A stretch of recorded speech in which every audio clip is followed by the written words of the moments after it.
Voters list പരിഷ്കരണം, സമഗ്രമായ പരിഷ്കരണം വളരെ വളരെ ഗൗരവമുള്ള ഒന്നാണ്. കാരണം ഒരു പൗരന്റെ പൗരത്വമാണ്, സമ്മതിദാന അവകാശമാണ്. അത് അതിൽ മാത്രം ഒതുങ്ങി നിൽക്കുന്നതല്ല. ഓരോ ആളും ആരെയും കാത്തു നിൽക്കാതെ വളരെ സിമ്പിളായി ഫോറം പൂരിപ്പിച്ചു കൊടുക്കുകയും ആ ഫോറം പൂരിപ്പിക്കുന്ന കാര്യത്തിൽ സന്നദ്ധ പ്രവർത്തകരുടെ സഹായം ആവശ്യമുണ്ട് എങ്കിൽ തേടുകയും ചെയ്യണം. പ്രവർത്തകരോട് പറയാനുള്ളത്, തെരഞ്ഞെടുപ്പ് ജോലിയൊക്കെ ആണെങ്കിലും ശരി, അതിനിടയിൽ ഈ വിഷയത്തിൽ ശ്രദ്ധ ഊന്നണം.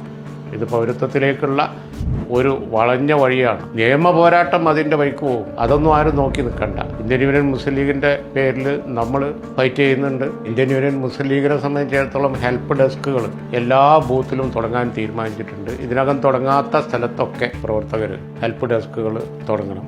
മതേതരത്വത്തിലും എല്ലാവരുടെയും അവകാശത്തിൽ ഒരുപോലെ വിശ്വസിക്കുകയും ചെയ്യുന്ന സർവ്വ കക്ഷിക്കാരോടും എനിക്ക് ഈ സന്ദർഭത്തിൽ പറയാനുള്ളത്, വോട്ടവകാശം ലഭ്യമാക്കാൻ ജനങ്ങളെ സഹായിക്കണം. ഓരോ ബൂത്തിലും അതിനുവേണ്ടി സഹായിക്കണം എന്നുള്ളതാണ്. ഒരു ദിവസങ്ങൾ കളയരുത്. കുറഞ്ഞ ദിവസങ്ങൾ മാത്രം, മണിക്കൂറുകൾ മാത്രമേ ഉള്ളൂ. എല്ലാവരും അവനവൻ്റെ വോട്ട് ഉറപ്പുവരുത്തണം എന്നപേക്ഷിക്കുകയാണ്.